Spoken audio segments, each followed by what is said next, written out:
Muito obrigado, pastor Arilton. Que importante mensagem para a nossa saúde. E nesse momento agora, nós temos o privilégio de estarmos em oração. Por isso eu quero convidar você a, nesse momento, já entrar em contato através das redes sociais, mande ali os seus pedidos, faça ali os seus agradecimentos, que nós estaremos orando por todos eles e alguns estaremos também trazendo aqui para esse programa para juntos intercedermos ao Senhor. Quero aproveitar a oportunidade de fazer um convite muito especial para você. Hoje, quarta-feira, é dia de culto nas nossas igrejas, nas igrejas adventistas do sétimo dia, e você é o nosso convidado especial. Você não é mais uma visita, você já é nosso convidado. Você precisa estar entrando em contato com as nossas igrejas para conhecer um pouquinho mais do plano de Deus para a sua vida. Mas você possa estar perguntando assim, mas aonde? Onde que eu vou encontrar uma igreja? Será que tem uma igreja aqui perto da minha casa? Sim, certamente tem uma igreja adventista aí perto da sua casa. Como que você vai fazer para encontrá-la? Simples, é muito simples. Você vai entrar no site encontreumaigreja.com e ali você vai colocar o seu endereço ou o seu bairro e você vai ver que existe uma igreja bem pertinho aí da sua casa. E aí, juntos poderemos adorar ao Senhor, não apenas através de uma rede virtual, ou talvez de uma televisão, ou de um celular, mas adorar ao Senhor na sua casa, na casa do Pai. E você sempre será muito bem-vindo na casa do Pai. Nós hoje vamos trazer mais alguns pedidos, agradecimentos que aqui foram feitos e quero trazer o pedido aqui do Antônio Maia. Ele diz assim, ó, que prazer é ouvir o querido pastor Arilton.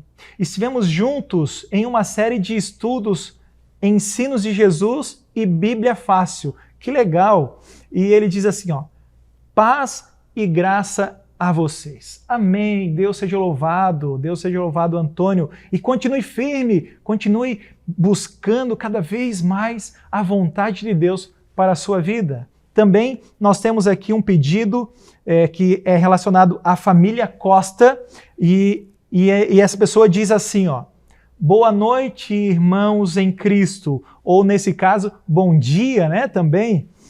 Peço oração para a minha vida espiritual e para meu lar. Beijos e abraços, que Deus abençoe a todos. Amém, amém. Estaremos orando para que Deus possa continuar conduzindo a sua vida espiritual e também o seu lar para cada vez mais pertinho de Jesus. O Jaime diz assim, ó, bom dia com Jesus. Amém. Bom dia, Jaime. Que todos nós tenhamos um excelente dia na companhia de Jesus. Também a Sueli, ela diz assim, ó, peço oração por meus filhos, William, Fanny, Raine. William, Fanny, Raine.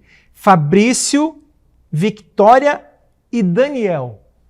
Ela está pedindo oração pelos seus filhos, certamente ela deve colocar os seus filhos diante de Deus, sabe especificamente as necessidades de cada um, mas o mais importante é lembrar que nosso lugar é sempre nos braços do Pai. Então, nesse momento, entrega-se aos braços do Pai. Por que não se entregar? Por que não sentar ao lado de Jesus? Clamar a Jesus para que Ele ande conosco e assim poder colocar em prática o plano e o sonho que Ele tem para a nossa vida. Eu quero levar você, mais uma vez, a uma breve reflexão na palavra de Deus que está registrada no Evangelho de Mateus, no capítulo 7, o verso 7 e 8, diz assim, ó, pedi e dar-se-vos-á, buscai e achareis, batei e abre-se-vos-á. Pois todo o que pede recebe, e o que busca encontra, e a quem bate, abre-se-lhe-á. Que bênção, né? Como aqui Jesus está falando no contexto da oração.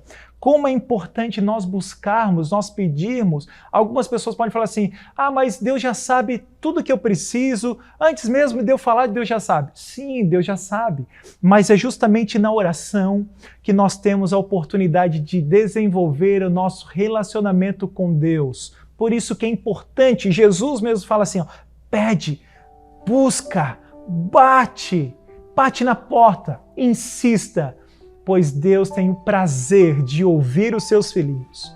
E por isso, nesse momento, nós precisamos colocar em prática, nós precisamos falar com o nosso Deus. E se você pode, feche os seus olhos, se não pode, mantém-se conectado e concentrado nesta oração. Vamos falar com Deus? Senhor nosso Deus e nosso Pai, muito obrigado, Senhor, porque mais uma vez, nesta manhã, temos o privilégio de estar diante da Tua presença, poder Te buscar, abrir o nosso coração, colocar diante da Tua presença, Senhor, os nossos pedidos, os nossos agradecimentos, as nossas angústias. E por isso, Senhor, nós clamamos agora para que ouve cada uma das orações dos corações dos Teus filhinhos que se encontram conectados e ligadinhos nesse momento, Pai. Por favor, atende conforme a Tua vontade, continue colocando em prática o Teu plano na nossa vida e nos ajude, Senhor, a estar cada vez mais pertinho de Jesus. Pois é em nome de Jesus que nós entregamos a nossa vida e nos colocamos em Tuas mãos. Amém, Senhor. Amém. Pois bem, amigos, estamos agora no momento do estudo da Bíblia aqui no programa Encontro com a Vida. Ao longo desses dias, estamos estudando uma série do livro do Apocalipse, a respeito dos 7 selos. E a cada dia estudamos e aprendendo um pouquinho mais a respeito dos selos que o Cordeiro abre. Seja muito bem-vindo a esse estudo, pegue a sua Bíblia e vamos lá para Apocalipse capítulo 5 e capítulo 6, aprender um pouquinho mais a respeito desse importante tema. Mas antes de avançarmos no estudo dos 7 selos, eu queria fazer 2 convites para você. O primeiro convite é para hoje à noite. Hoje é quarta-feira e todas as quartas eu estou na Igreja Adventista do bairro Perequê, em Porto Belo. Então atenção aí você que mora na cidade de Porto Belo, aqui em Santa Catarina. Todas as quartas às 8 da noite eu estou na Igreja Adventista do 7º dia do bairro Perequê. Vou dar o endereço para você agora. É na rua Olinda Peixoto, número 611, tá bem? Rua Olinda Peixoto, 611. Esse é o nosso endereço. Hoje eu estarei lá para estudarmos mais um tema do livro do profeta Daniel. E você é o meu convidado, tá bem? Você que mora na cidade de Tubarão e cidades vizinhas, o convite também é para você, para o domingo à noite. Todos os domingos à noite, eu estou na Igreja Adventista Central de Tubarão. A nossa igreja fica na rua Luiz Martins Colasso, 570. Vai aparecer o nome direitinho para você aqui no GC. Rua Luiz Martins Colasso, 570. A nossa igreja fica ao lado do Colégio Adventista, no centro de Tubarão. Todos os domingos, 8 da noite, a gente está lá para estudar com você um capítulo do livro de Daniel. E você é o meu convidado para esse momento especial de estudo da Palavra de Deus. Eu vou deixar para você aqui uma chave Pix, que é o nosso e-mail, para você fazer a sua doação. É doe@primeirodeus.com.br. Pegou aí? doe@primeirodeus.com.br. Use essa chave Pix para fazer a sua doação para o nosso programa. Para mantermos esse programa no ar, dependemos da sua ajuda, dependemos de contribuições voluntárias. Faça a sua doação através dessa chave e nos ajude a manter esse programa no ar. Muito obrigado a você que já é um patrocinador do nosso programa, que já tem feito as suas doações. Muito obrigado por isso, tá bem? Pegue a sua Bíblia agora e vamos então para o nosso estudo a respeito dos selos do livro do Apocalipse. Chegamos agora ao 3º selo. Estamos vendo que quando o Cordeiro abre esses selos, cavalos surgem. Hoje vamos ver mais um cavaleiro surgindo, detalhes especiais que nos ajudam a entender o que está acontecendo com a igreja cristã nesse período de tempo.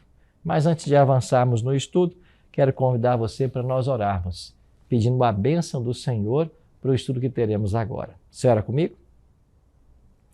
Nosso Pai querido, muito obrigado, Senhor, pelo privilégio de estarmos juntos mais uma vez para estudarmos a Tua Palavra. Queremos suplicar que o Deus Espírito Santo continue conosco e agora abrindo nossa mente à compreensão e o nosso coração à aceitação, para que entendamos e pratiquemos a Tua vontade em nossa vida. Cuida, Pai, de todos nós agora e abençoe cada amigo e cada amiga que ora comigo para esse estudo. Pedimos isso em nome de Jesus. Amém. Muito obrigado por você ter orado comigo. Então vamos abrir aqui a nossa Bíblia no livro de Apocalipse e vamos avançar com o nosso estudo. Hoje vamos então repassar o capítulo ou o terceiro selo, O terceiro selo do livro do Apocalipse. Entramos já no capítulo 6 de Apocalipse. E os versos 5 e 6 assim dizem: Quando abri o terceiro selo, ouvi o terceiro ser vivente dizendo: Vem. Então vi, e eis um cavalo preto, e o seu cavaleiro com uma balança na mão. E ouvi como que uma voz no meio dos quatro seres viventes, dizendo: Uma medida de trigo por 1 denário, 3 medidas de cevada por 1 denário, e não danifiqueis o azeite e o vinho. Você sabe que o Apocalipse foi escrito em linguagem simbólica, e nós temos que interpretar os símbolos para compreender a sua mensagem. Talvez em algum momento você já tenha se perguntado: por que, pastor, o Apocalipse foi dado em símbolos? É pelo mesmo motivo que Jesus contava parábolas. Jesus certa vez explicou: para que vendo não vejam e ouvindo não entendam. Essas palavras significam que o conhecimento das parábolas está patente apenas para o profundo e sincero investigador. Alguém que não tem interesse pela verdade, alguém que não almeja o reino do céu, ele não compreenderá os ensinos de Jesus. Mas todo aquele que busca com sinceridade descobrir a vontade de Deus para a sua vida, ele vai entender o que Jesus ensinou nas parábolas. O mesmo se dá com o Apocalipse.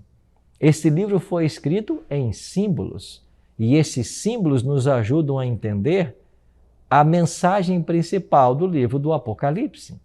É por isso que nós temos que desvendar os símbolos para entender o seu significado. A abertura dos selos que estamos vendo até aqui fala a respeito de eventos que teriam lugar na história da igreja cristã. E agora, quando se abre o terceiro selo, aparece ali um cavalo preto e o seu cavaleiro tem uma balança em sua mão. Bom, esse cavalo preto ele está em contraste com o cavalo branco que nós vimos na abertura do primeiro selo. E quando estudamos o primeiro selo, nós vimos que esse branco, o símbolo da pureza, falava da pureza doutrinária da igreja cristã apostólica. De forma contrária, o cavalo preto fala agora sobre um período de trevas espirituais, onde a verdade de Deus seria substituída por dogmas e tradições humanas. Então, esse cavalo preto, ele nos alerta a respeito de um tempo difícil pelo qual a igreja cristã passaria. Já esta balança na mão do cavaleiro vai medir o trigo e a cevada.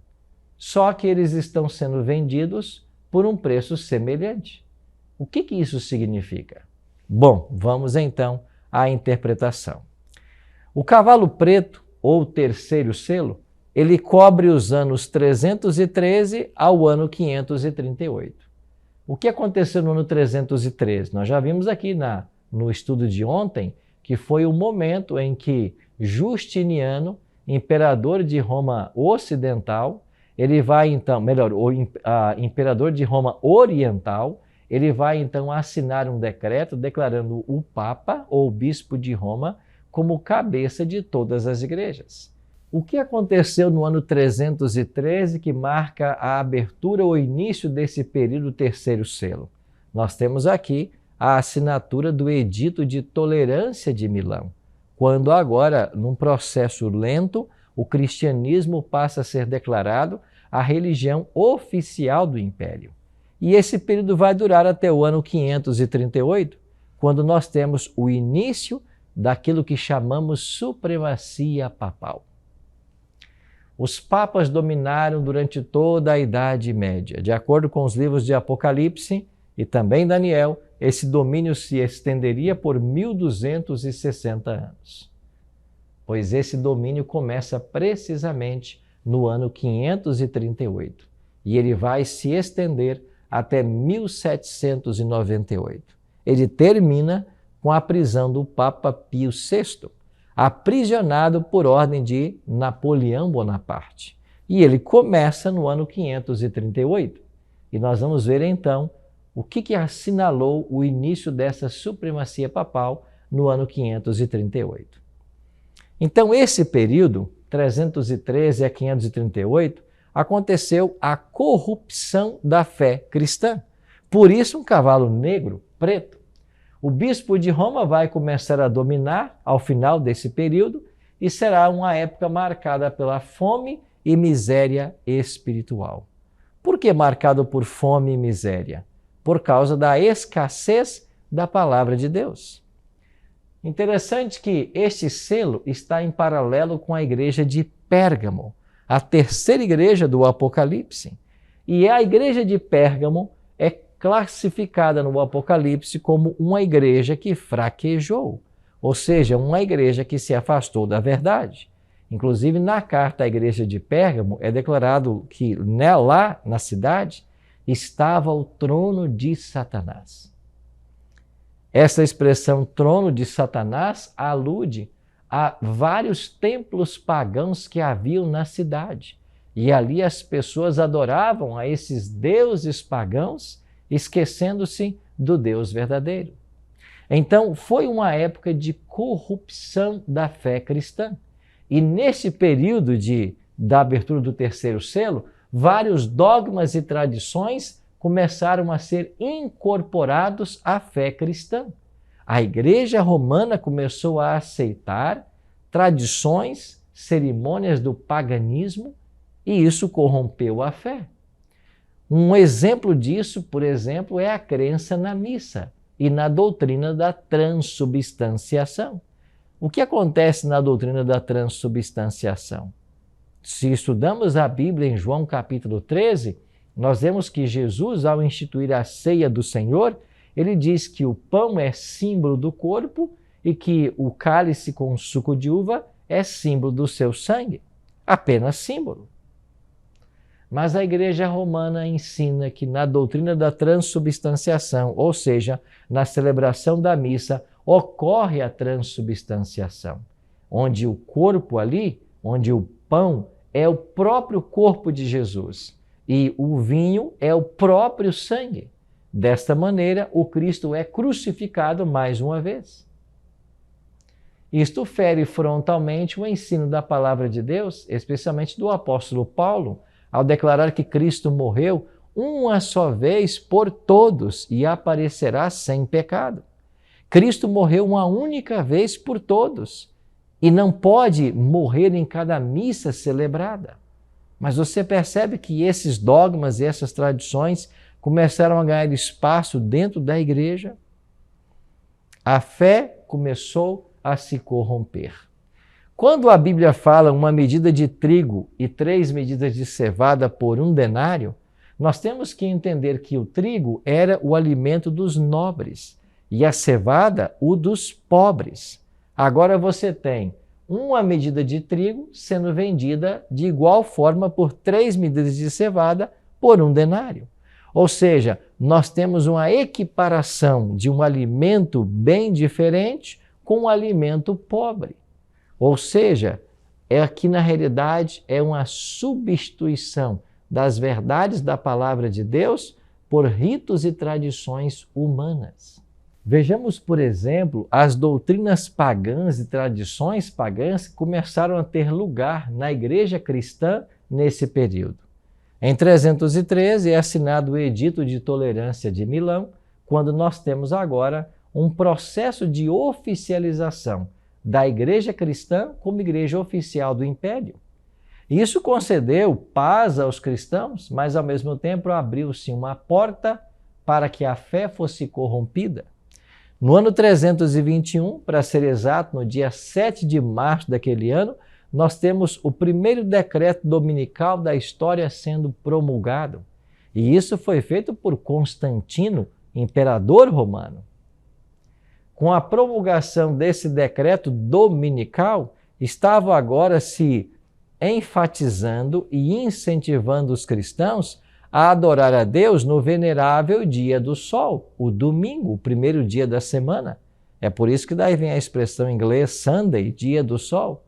O sol já era adorado pelos pagãos no Antigo Testamento e agora a igreja traz o culto para o dia do sol, porque os pagãos adoravam ao sol. Então agora coloca-se a celebração do culto cristão num dia que os pagãos já tinham como sagrado. E isso colocou de lado completamente a verdade do quarto mandamento da lei de Deus, que exige de nós a observância do sábado. Se você pegar a sua Bíblia em Êxodo capítulo 20, versos 8 a 11, você vai aprender que o sétimo dia foi colocado por Deus como um dia santo, o sábado. É no sábado que nós devemos descansar de todas as obras, assim como Deus descansou. É o sábado, dia especial de culto e adoração dos fiéis filhos de Deus. Foi assim ao longo de toda a história bíblica e deve ser assim ainda hoje. Mas, infelizmente, as religiões cristãs estão colocando o sábado de lado e tentando fazer do domingo um dia cristão, um dia de adoração. Então, tudo começou aí, no ano 321. No ano 364, no Concílio de Laodiceia, a igreja tomou uma posição mais severa com relação ao domingo e à sua santificação. No ano 370, tivemos o início dos cultos aos santos. E agora, para cada dia, há um santo na igreja romana. Isso é uma cópia do que acontecia no paganismo, onde eles adoravam os seus deuses. Olhe, por exemplo, para a cultura grega, que atribui deuses a sentimentos, às estações e etc. Essa cultura pagã foi ganhando lugar dentro da igreja cristã e agora os santos começaram a ser cultuados como pessoas ou seres que podem mediar entre nós e Deus. Mas enquanto isso, a palavra de Deus afirma claramente que existe um só mediador entre Deus e os homens, Cristo Jesus, homem. Só Cristo é o nosso mediador, ninguém mais. As pessoas que viveram com Jesus, como os apóstolos, por exemplo, por mais santos que eles tenham sido, eles estão mortos aguardando a volta de Jesus. Não há um verso na Bíblia indicando que Pedro, Paulo, Tiago, João estejam já no céu e possam interceder por você. Não existe isso na Bíblia. Mas, infelizmente, a igreja romana acabou aceitando esse culto, esta adoração aos santos e tornou esses personagens mediadores entre nós e Deus. No ano 400 começou-se a tradição de orar por quem já morreu. Veja, a gente não tem que orar por quem já morreu, porque Deus pode atuar no coração de uma pessoa enquanto ela está viva. Decisões por salvação ou perdição são tomadas enquanto há vida. Quando a pessoa morre, o seu caso foi decidido ou para ação, ou para a salvação, ou para a perdição. A palavra de Deus diz que os vivos sabem que hão de morrer, mas os mortos não sabem de coisa nenhuma. A Bíblia compara o estado do morto a um sono, e eles estão dormindo até o dia da ressurreição. Mas no ano 400, começaram agora a ensinar que você pode orar por quem já morreu. Você percebe que vários dogmas e tradições, sem qualquer apoio da Bíblia, foram se insinuando dentro da igreja cristã até se estabelecerem? Avançando aqui nas datas, no ano 530 foi inventado o dogma do purgatório. um local de tormentos eternos. E é claro que essa ideia foi criada para amedrontar as pessoas e tentar, de uma forma movida por medo, trazer as pessoas para o cristianismo. Mas não é isso que deve trazer uma pessoa a Cristo. A gente não segue Jesus pelo medo. Nós não nos tornamos cristãos por causa do medo. Nós respondemos ao amor que Deus manifestou por nós. Assim, ao longo dessas datas, várias tradições foram sendo incorporadas à doutrina cristã. Quando se abre ainda o terceiro selo, é ouvida a mensagem: mas não danifiqueis nem o azeite, nem o vinho. O azeite na Bíblia é um símbolo do Espírito Santo. O vinho na Bíblia é um símbolo do sangue de Cristo. Ou seja, a palavra de Deus, a mensagem a respeito da verdade, da doutrina e do Cristo, deveria ser conservada na íntegra. A mensagem de salvação não poderia ser danificada, deveria ser guardada, mantida. Mas lentamente, um movimento de apostasia estava se insinuando dentro da igreja. Aqui está o ato que vai assinalar o início desse terceiro selo. Justiniano, que era imperador de Roma Oriental, vai declarar o bispo de Roma cabeça de todas as igrejas. Isso aparece na segunda edição do seu Códex, publicado no dia 16 de novembro de 534. Aparece uma carta escrita por Justiniano ao Papa João II, no qual ele reconhece o Papa como cabeça de todas as sagradas igrejas. Esse foi um largo passo dado no sentido de colocar a autoridade nas mãos do bispo de Roma. Passados 5 anos, nós tivemos depois, então, do ano 533, quando é colocado, então, como cabeça de todas as igrejas, nós tivemos a expulsão dos ostrogodos da Itália. Você se lembra que na estátua do rei Nabucodonosor de Daniel capítulo 2, ali haviam 10 dedos dos pés, e esses 10 dedos falavam a respeito das 10 tribos bárbaras, que finalmente provocariam a queda de Roma. Esta invasão das tribos minaram a autoridade do Império Romano Ocidental, provocando a sua queda em 476. Assim, sai de cena o imperador e entra em cena o Papa. Mas, para que o papado pudesse estabelecer todo o seu poderio, essas tribos bárbaras que agora dominavam Roma deveriam ser submetidas. E 7 delas já haviam aceitado a autoridade dos papas, mas os érulos, vândalos e ostrogodos não. E é por causa disso que os exércitos de Roma, aliados a estas 7 tribos, provocaram a expulsão dessas 3 tribos de Roma. E a última delas a ser expulsa foram os ostrogodos, exatamente em fevereiro de 538. Assim, o caminho estava aberto em fevereiro de 538 para o início daquilo que nós chamamos o domínio papal, que duraria, segundo a profecia de Daniel e Apocalipse, até o ano 1798. E por 1260 anos, ao longo de toda a Idade Média, nós testemunhamos a autoridade dos papas perseguindo os cristãos, perseguindo os chamados hereges e dissidentes, perseguindo as pessoas que não aceitavam os dogmas do catolicismo. Esse foi um período escuro para a igreja cristã, um período de grandes dificuldades. A escritora norte-americana Ellen G. White, no livro Grande Conflito, página 42, declarou: a igreja naquele tempo encontrava-se em terrível perigo. Prisão, tortura, fogo e espada eram bênção em comparação com isto. Alguns dos cristãos permaneceram firmes, declarando que não transigiriam. Outros eram favoráveis a que cedessem ou modificassem alguns característicos de sua fé e se unissem aos que haviam aceito parte do cristianismo, insistindo em que este poderia ser o meio para a completa conversão. Foi um tempo de profunda angústia para os fiéis seguidores de Cristo.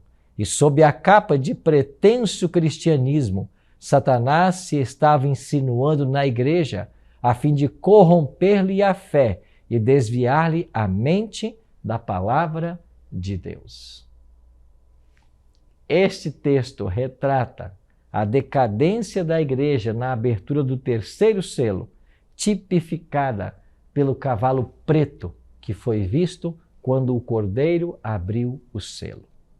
Sim, amigos, dos anos 313 a 538, lentamente a igreja se afastou da pura doutrina da Bíblia e começou um processo de aceitar dogmas e tradições vindos do paganismo. Esta obra ainda se estendeu por mais anos na Idade Média, mas veremos mais detalhes a partir da abertura do próximo selo amanhã. Por hoje, você entenda que esse terceiro selo fala de um cavalo preto e da fé corrompida. Também fala da nossa necessidade de cuidarmos para que aquilo que nós cremos e pregamos esteja de acordo com um assim diz o Senhor, e seja de acordo com aquilo que está escrito na palavra. Por isso, meu amigo, por isso, minha amiga, eu queria que hoje você pensasse: aquilo que eu tenho praticado como cristão está fortemente alicerçado na palavra de Deus, naquilo que ela ensina? As crenças que eu partilho possuem fundamento bíblico? Sim, meu amigo, sim, minha amiga. Vivemos hoje um tempo de difícil prova, como no passado.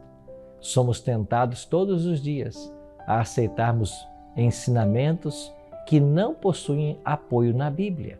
E eu e você, se queremos ser cristãos segundo o coração de Deus, nós precisamos atentar para as verdades que a palavra de Deus ensina e não para aquilo que o homem acha ou por tradições que se estabeleceram ao longo de muitos anos. Eu espero que eu e você tomemos hoje a decisão de permanecermos leais ao Senhor e à sua palavra. Ora comigo. Nosso Pai, muito obrigado, Senhor, porque temos em nossas mãos a Tua palavra. Podemos estudar e conhecer a Tua vontade. Não permita, Senhor Deus, que a nossa fé se baseie em crenças populares, em dogmas, tradições que não tenham o apoio da Bíblia, mas nos ajude a sermos cristãos bíblicos e a confiarmos unicamente na Tua palavra como fonte de verdade. Dai-nos a Tua bênção para esse dia. Oramos em nome de Jesus. Amém.